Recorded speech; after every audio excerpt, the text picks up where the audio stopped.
By the time you reached her, Marian was already dead. Malcolm stood over her, gripping a blade, surrounded by other bloodhounds. But you'd watched Malcolm die at your hand. He'd been buried. How was he here? Laughing, he said Sloane was an old fool who worshipped a statue instead of Nui. And Nui's chosen were ineffectual idiots who'd failed to secure victory after centuries. Clearly, he'd never shared in Iana's memories, or he'd have seen how noble the Nui's chosen were.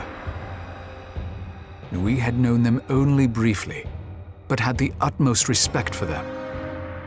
For the good of everyone, they'd sworn to fight Anthalon for eternity. But Malcolm said it was time for a new breed of hero, the Bloodhounds, and he would lead them. All they needed was the Ring of Nui. Rage welled up inside you, and you threw yourself at Malcolm. Surprised, he dropped the ring. The Bloodhounds were everywhere, attacking you from every angle, but you had eyes only for Malcolm. He'd slain Marian and Sloane, and slandered all the noble Nui's chosen. You would avenge them all, or die trying. If Malcolm refused to die, you'd keep killing him again and again. Eventually, you'd make it stick. A crack of thunder tore through your ears as you defeated him. Lightning snaked across the ceiling. You turned to find the rest of the Bloodhounds dead, and a strange man standing before you. In his hand, he held not a sword, a staff, or a lute, but a flickering bolt of lightning. It had to be Lucius.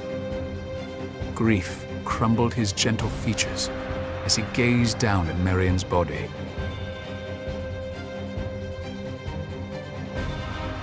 Lucius slipped the Ring of Nui back onto his finger.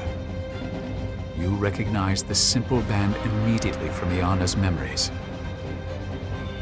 Lucius thanked you for helping him, but you gestured to Marian.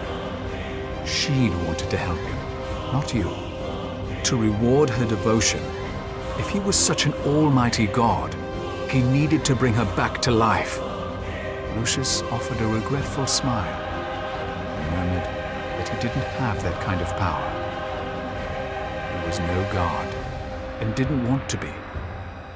He was only a hero who'd once made a vow to his beloved.